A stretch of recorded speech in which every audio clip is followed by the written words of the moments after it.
Halo teman-teman semua, senang banget kita bisa hari ini berkumpul lagi di dalam ibadah mahasiswa Campus Connection. Gimana kabarnya? Semoga kita semua tetap sehat, semangat dalam berkuliah, dan yang pasti juga tetap semangat dan bertumbuh di dalam Tuhan. Hari ini kita masuk ke dalam minggu kedua dari tema besar kita di selama bulan ini, yaitu bicara tentang integritas yang utuh di hadapan Tuhan dan di hadapan manusia. Minggu yang lalu kita udah belajar tentang hidup tanpa topeng. Gimana kita harus hidup apa adanya di hadapan Tuhan. Nah, hari ini kita mau belajar sesuatu hal yang sedikit berbeda lagi, tetapi masih dalam satu topik yaitu soal integritas. Hari ini kita mau sama-sama belajar yaitu integritas saat tidak ada yang melihat.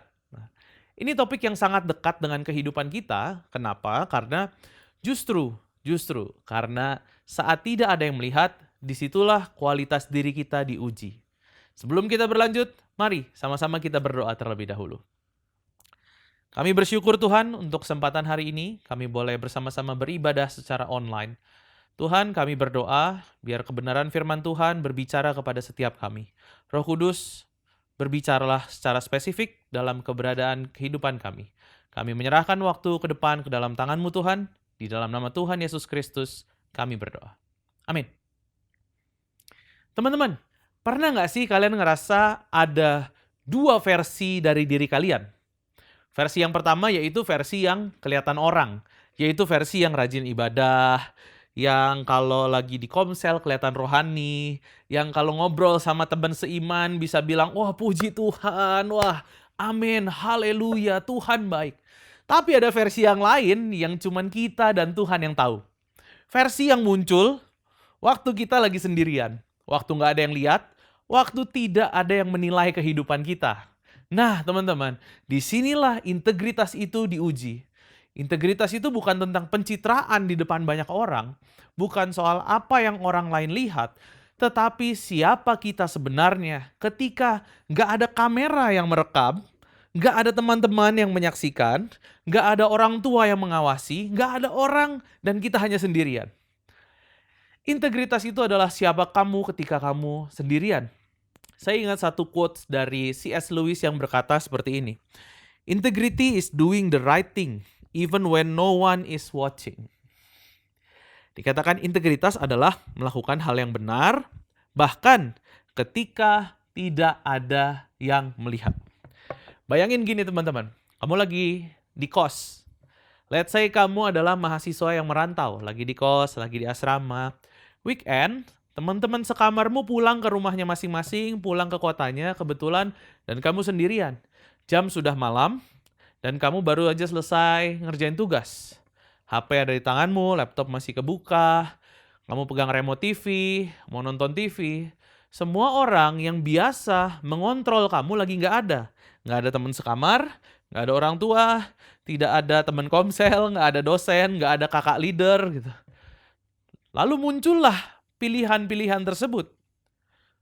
Membuka website yang nggak seharusnya, streaming film yang bikin hati nggak beres, main game sampai subuh dan meninggalkan waktu doa pribadimu, atau mungkin kita mulai scrolling media sosial dan mulai membanding-bandingkan hidup kita dengan orang lain yang membuat hati kita semakin hari semakin jauh dari rasa bersyukur. Siapa yang tahu teman-teman? Nggak ada. Hanya kamu sendirian di situ.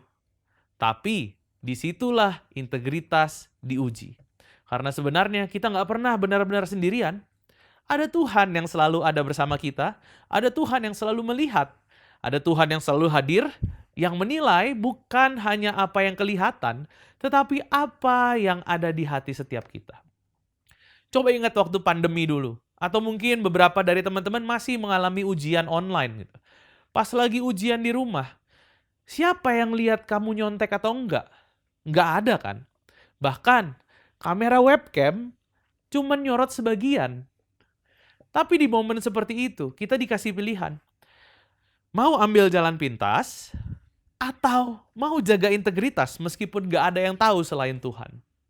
Jadi teman-teman, sebelum kita masuk lebih dalam ke dalam kisah satu tokoh Alkitab yang namanya Daniel, saya mau mengajak setiap kita untuk sama-sama jujur kepada diri kita sendiri dan di hadapan Tuhan.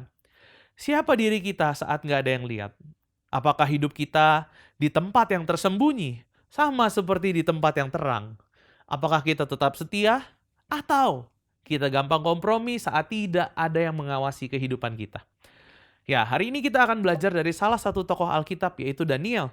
Dia bukan hanya pegang prinsip di depan orang, tetapi justru ketika dia bisa kompromi tanpa ketahuan, dia tetap memilih untuk hidup benar dengan integritasnya. Mari kita buka Daniel pasal yang ke-6 dan kita lihat seperti apa integritas Daniel yang ditunjukkan dan dicatat di dalam kitab Daniel ini. Kita lihat Daniel pasal yang ke-6 ayat yang ke-10 dan yang ke-11. Dituliskan, sebab itu Raja Darius membuat surat perintah larangan itu. Mendengar surat perintah itu telah dibuat, Daniel pulang ke rumahnya. Di kamar atasnya ada tingkap-tingkap yang terbuka ke arah Yerusalem. 3 kali sehari ia berlutut, berdoa, serta memuji Allahnya seperti yang biasa dilakukannya. Teman-teman, Daniel tahu surat perintah itu sudah dibuat. Ini bukan sekedar aturan main yang kalau dilanggar bakal kena SP atau denda. Melanggar 1-2 peraturan kampus, kamu kena teguran, kamu kena surat peringatan. Daniel tahu ini perintah raja dan kalau dilanggar, konsekuensinya adalah dilempar ke gua singa. Alias mati, teman-teman. Dilempar ke gua singa. Tapi apa yang dilakukan Daniel? Daniel tetap setia berdoa meski ada larangan dan ancaman. Coba kita lihat ulang ayat yang ke-11. Mendengar surat perintah itu telah dibuat, Daniel pulang ke rumahnya. Di kamar atasnya ada tingkap-tingkap yang terbuka ke arah Yerusalem.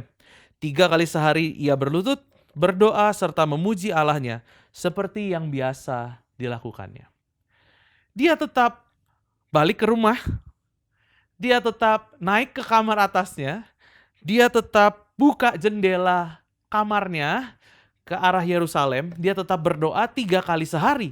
Bukan cuma sekali-sekali, bukan cuma kalau ada teman yang mengingatkan, dia tetap melakukannya seperti biasa dia lakukan. Daniel bisa aja kompromi sedikit dan dia bisa bilang, Tuhan, aku doa dalam hati aja ya. Kan Tuhan tahu isi hatiku. Kan aku bisa tetap mengasihi Tuhan tanpa perlu ketahuan orang, tanpa perlu orang lain lihat.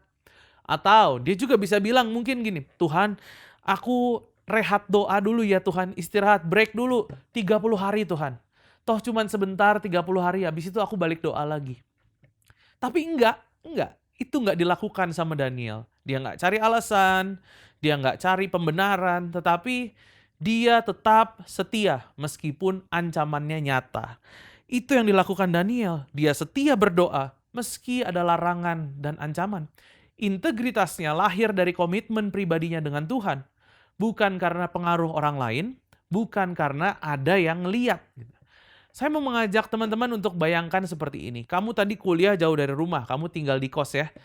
Hari-hari pertama kamu rajin berdoa, kamu baca firman Tuhan. Tapi makin lama gak ada yang ngingetin, gak ada yang ngecek, gak ada yang peduli. Kamu bangun pagi buat saat teduh apa enggak. Gak ada yang peduli kamu tidur cepat atau begadang. Gak ada yang peduli kamu doa atau enggak.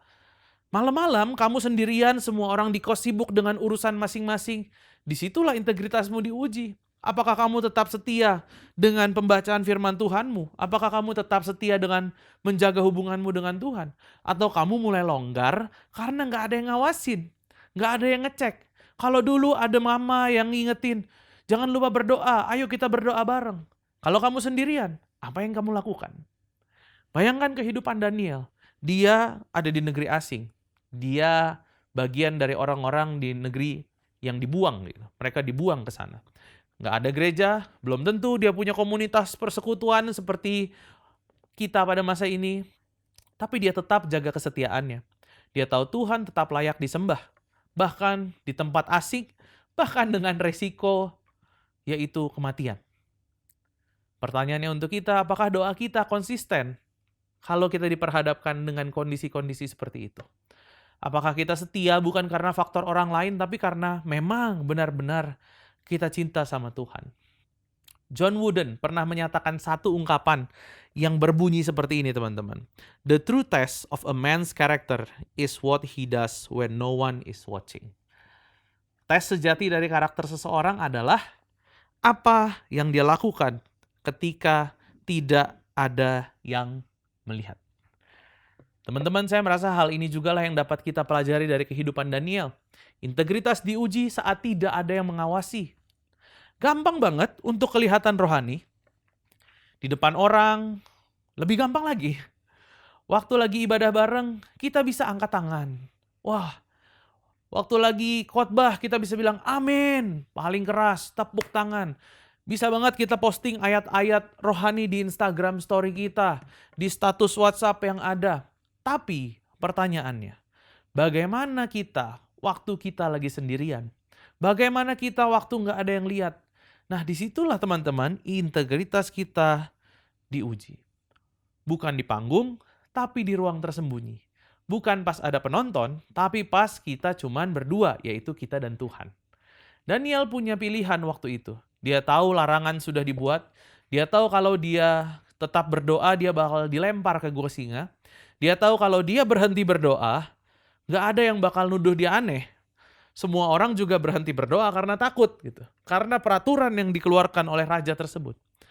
Daniel bisa pilih untuk doa dalam hati, nggak ada yang tahu, nggak ada CCTV pada masa itu, nggak ada orang yang bakal ngintip kamarnya, tapi Daniel sadar, integritas itu bukan soal image di depan manusia. Tapi kita bicara integritas adalah bagaimana ketulusan kita di hadapan Tuhan, bagaimana kita hidup di hadapan Tuhan. Dia tetap buka jendelanya seperti biasa, dia tetap berdoa, dia tetap menghadap ke Yerusalem, dia tetap berdoa 3 kali sehari seperti yang biasa dilakukannya. Dia tetap setia. Kenapa? Karena yang paling penting bukan dilihat raja, bukan dilihat orang-orang, tetapi dilihat oleh Allah. Waktu pandemi, waktu kita semua kuliah online, tadi saya sudah sampaikan kepada setiap kita, integritas kita diuji waktu lagi ujian online, waktu lagi take home exam. Kita dikasih soal, waktu terbatas di depan laptop. Nggak ada sih dosen yang ngawasin. Webcam pun tadi cuman ke muka aja sedikit. Kalau buka buku di sini di bawah, dosen kita nggak lihat. Dan mungkin muncul godaan. Coba buka Google sedikit lah, nggak apa-apa. Ini kan take home, emang suruh cari referensi kok.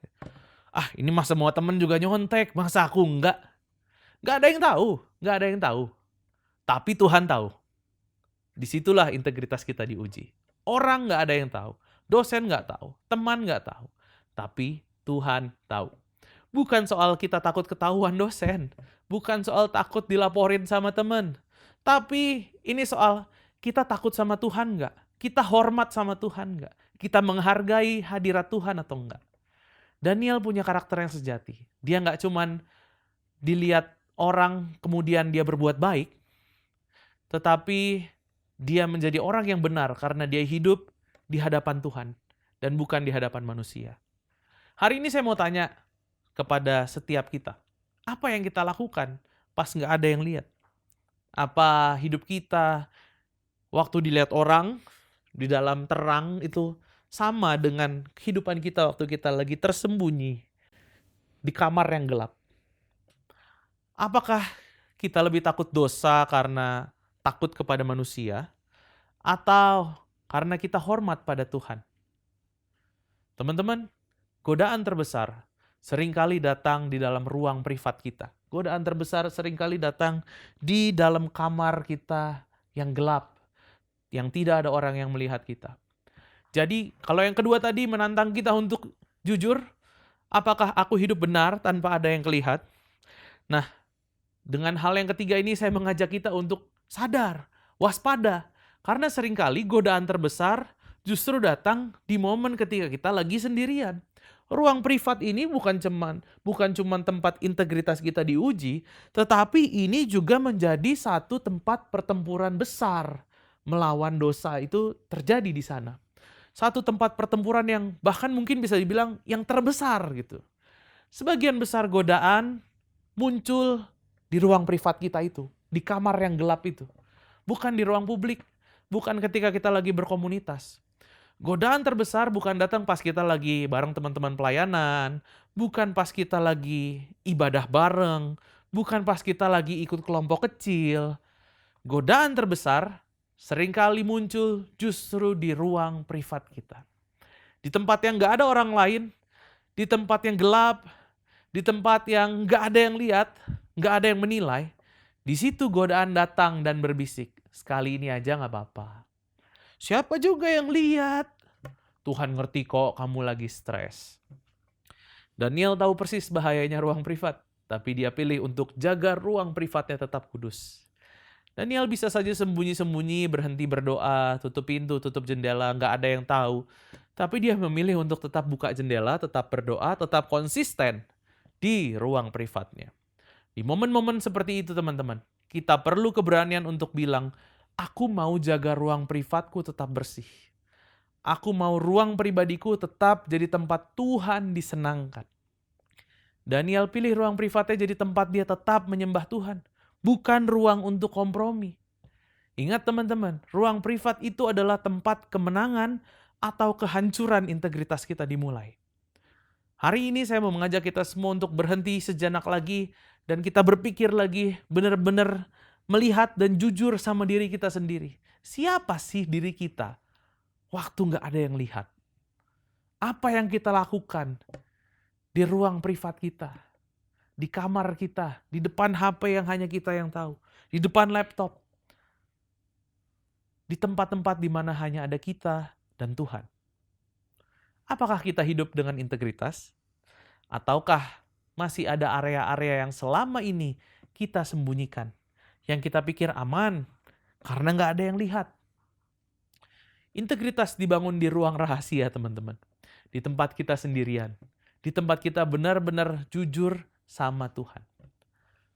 Oleh karena itu, hari ini saya menawarkan 3 hal yang bisa kita lakukan sekarang. Yang pertama, membangun komitmen kita secara pribadi. Komitmen apa? Bangun waktu khusus dengan Tuhan.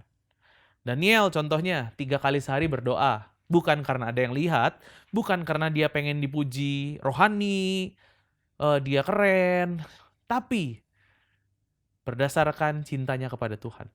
Karena dia cinta kepada Tuhan. Teman-teman, mulai hari ini, yuk kita tentukan satu waktu khusus yang konsisten untuk Tuhan. Entah pagi sebelum kamu beraktivitas, siang pas lagi break, atau malam sebelum kamu tidur. Jangan tunggu ada yang ngingetin, jangan tunggu ada yang lihat, latih hatimu untuk rindu ketemu Tuhan setiap hari. Kalau kamu lagi PDKT sama seseorang, yang kamu sayang, yang kamu seneng, yang kamu suka gitu. Apakah kamu perlu disuruh untuk ngechat dia setiap hari baru kamu ngechat? Enggak kan? Karena kamu rindu, kamu pengen ngobrol, kamu pengen ketemu, kamu pengen berkomunikasi. Kamu langsung secara otomatis akan ngechat atau telepon atau samperin atau ngobrol gitu. Begitu juga dengan hubungan kita dengan Tuhan. Kalau kita cinta Tuhan, kita nggak nunggu disuruh atau dipantau dulu baru kita mau ngobrol sama Tuhan. Jadi teman-teman, bangun komitmen kita secara pribadi untuk berkomunikasi dengan Tuhan. Yang kedua, periksa diri kita.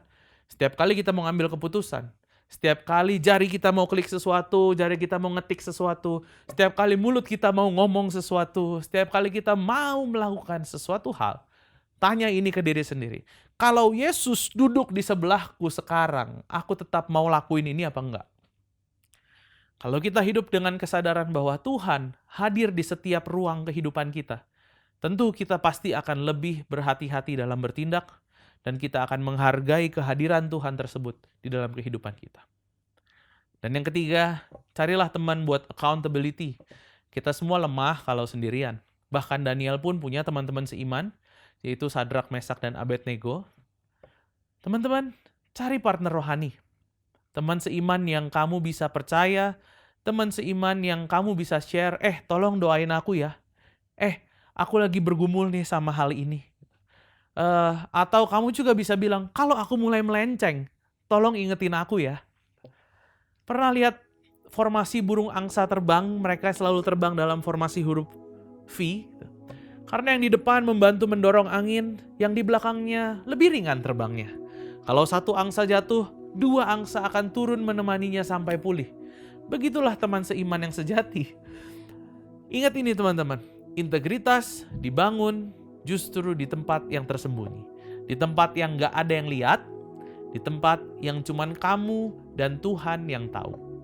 Waktu kamu setia di ruang yang tersembunyi, di kamar gelapmu itu, Tuhan yang melihatmu, yang akan membukakan berkat-Nya di tempat yang terang. Jangan tunggu ada yang lihat, baru kamu hidup benar. Kenapa? Karena Tuhan sudah lihat semuanya. Hiduplah tanpa topeng di hadapan Tuhan, seperti yang minggu lalu sudah kita pelajari. Dan ada satu frase yang buat saya ini keren, dikatakan live for an audience of one.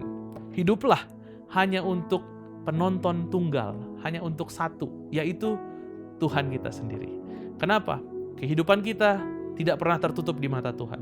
Dia selalu hadir dalam segala ruang kehidupan kita. Amin. Mari sama-sama kita berdoa. Tuhan, kami bersyukur untuk firman Tuhan yang sudah kami dengar hari ini.